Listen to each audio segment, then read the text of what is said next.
discuss interpolation technique here. P 1000, F being 1500, N is 4 years, what is I ன்னு கேட்குறாங்க. அதாவது 1, 2, 3, 4 years. இங்கே 1000 rupees இருக்கு, இங்கே 1500 rupees மாறி இருக்கு. What about the rate of interest ன்னு கேட்குறாங்க. So F is equal to P into 1 plus I to the power N. F வந்து 1500, P வந்து 1000 rupees. 1 plus I to the power N 4. 1 plus I to the power 4. அப்போ 1 plus I to the power 4 is equal to 1500 divided by 1500 divided by 1000. You will be getting 1.5 here. You will be getting 1.5. Fourth power 4 ஆக இருந்தால் நீங்க இத ரெண்டு முறை root எடுத்த answer வந்துரும். Right? இதுதான் நம்ம previous கிளாஸ்ல பார்த்தோம். So 1 plus I is equal to 4th root of 1.5. 4th root of 1.5 அப்படிங்கிறது 2 times root எடுக்கணும். So 1.5 root of that, again one more root. So the answer will be 1.10. So 1 plus I is equal to 1.1067. Up I is equal to 0.1067 or 10.67 is the answer. But இது 4 இயர்ஸ்க்கு பதிலாக 5 years ஆக இருந்தால் நம்மளால இந்த இடத்துல இந்த மாதிரி யூஸ் பண்ண முடியாது. அப்ப எப்படி கால்குலேட் பண்ண போறோம்? I am going to rework out this illustration assuming the period being 5 years. 1 to 5 years இருக்கிற மாதிரி நான் assume பண்ணிக்கிறேன். So 1500 F P 1000 1 plus I to the power 5 rather than 4. So 1 plus I to the power 5 is equal to 1500 divided by 1000 is equal to 1.5. So you will be getting. Now 1 plus I to the power 5 is equal to 1.5. இந்த வேல்யூவை நம்ம எப்படி arrive பண்றது அப்படின்னு சொன்னாக்க power நான் scientific calculation போடலான்னு சொன்னேன். Okay 1 plus I to the power n. நீங்க இந்த ஐக்கு நீங்களே சப்ஸ்டிட்யூட் பண்ணிக்க போறீங்க. I assume I being 10%. Otherwise 0.1.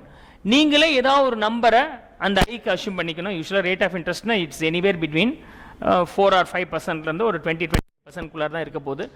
Preferably you start with 10%. அப்போ 10%னா இதை அஷ்யூம் பண்ண அஷ்யூம்டு வேல்யூ நான் இங்கே ஃபிட் பண்ணுறேன். 1.1 to the power 5 is equal to 1.5. வருதான்னு முத பார்க்குறோம். Okay, it should be 1.5. என்ன வேல்யூ வருதுன்னு பார்ப்போம். 1.1 to the power 5 என்ன வேல்யூ வருதுன்னு பார்ப்போம். இட் ஷுட் பி 5 இருந்துச்சுன்னா the I is 10%. அப்படிங்கிறது நீங்கள் கண்டுபிடிச்சலாம். அப்படி இல்லைன்னா 1.1 இன்ட்டு போட்டிங்கன்னா உங்களுக்கு கிடைக்கும். இன்ட்டு போட்டு ஈக்குவல் போட்டிங்கன்னா 1.21 3 4 5. ஸோ 1.1 to the power 5 போட்டிங்கன்னா உங்களுக்கு என்ன ஆன்சர் வருது அப்படின்னு சொன்னாக்க 1.61051 is the answer. But அவங்க கேட்குற answer 1.5. The value what we arrive being I is equal to 10% அப்படின்னு சொன்னாக்க 1.61. இந்த வேல்யூ 1.61 இருக்கக்கூடாது, 1.5 இருக்கணும். அப்ப இந்த ஐயை அதிகப்படுத்தினா இது பெருசாகுமா இல்ல கம்மியாகுமா? Whether I am going to increase the 10 or decrease the 10. So 10% இருக்கும்போது இந்த வேல்யூ இருக்கு. இதை நீங்க 12% பண்ணா என்ன நடக்கும்? இன்ட்ரெஸ்ட் தானே இன்னும் கூடும். நீங்க இது 8% இருந்தா என்ன பண்ணுவீங்க? குறையும். அப்ப இந்த நம்பரை இதை குறைச்சி 1.5 கொண்டு வரதுக்கு 10ல இருந்து நீங்க குறைக்கணும். So I am going to use the 9% here. அப்ப 1.09 to the power 5 ன்னு நான் rework out பண்ணி பார்க்க போறேன். Whether this will be matching or not. So 1.09 power 2 power 3 power 4 power 5. அப்ப 9% போட்டத answer will be 1.53862 will be the answer. அது இல்ல, ஏன்னா எனக்கு எவ்வளவு வரணும்? 1.5 வரணும். So it is not 1.5. So I am going to take 8%. அப்ப 8% 1.08 to the power 5. 1.08 to the power 5 போட்டு பார்க்க போறேன். 1.08 power 5 வரும்போது 2 3 4 5. So the answer will be 1.469328 will be the final answer. In the 9% போடும்போது the answer is more than 1.53862. 8% போடும்போது the value will be 1.469328, but my required answer is 1.5. That 1.5 should be anywhere between these two. The answer should be anywhere between 8 and 9. இப்போ பாருங்க இங்க 8% ஆக இருக்கும்போது 1.469328 ஆக இருக்கு. 9% ஆக இருக்கும்போது this will be 1.53862 ஆக இருக்கு. My required number is 1.5.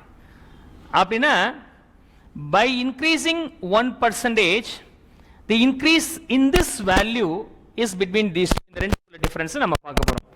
minus 1.53862.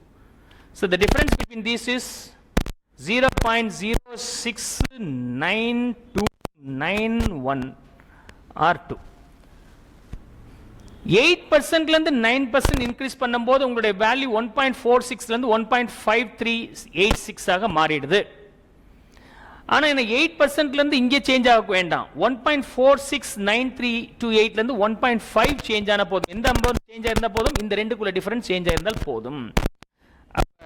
What is the number I need to change from the base 8% சொன்னால் 1.5 minus this one minus 1.469328.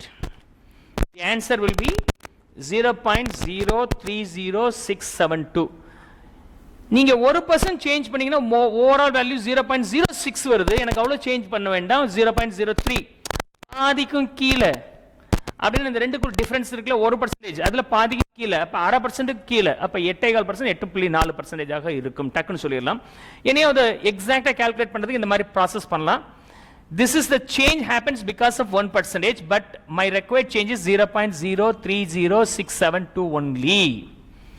அப்ப இந்த சேஞ்சுக்கு எவ்வளவு பர்சன்டேஜ் சேஞ்ச் பண்ண வேண்டியதா இருக்கு அப்படின்னு சொன்னாக்க you do the cross multiplication. எதை நான் பேஸா எடுத்திருக்கேன்னா 8% பேஸா எடுத்திருக்கேன். அப்ப 8% அதுல இருந்து என்ன பண்ணி ஆகணும், 9 அரே பண்றீங்க. அப்ப பிளஸ் பண்ண அரே ஆகுமா மைனஸ் பண்ண அரே ஆகுமா? 9 பிளஸ் பண்ண அரே ஆகுது. சோ பிளஸ் இதை அப்படியே ஒர்க் அவுட் பண்றேன். இந்த பார்ட் அப்படியே கிராஸ் மல்டிப்ளிகேஷன் பண்ணும்போது 0.030672 divided by 1% into 0.069292 sorry divided by this in this divided by this value 0.069292 will be the answer.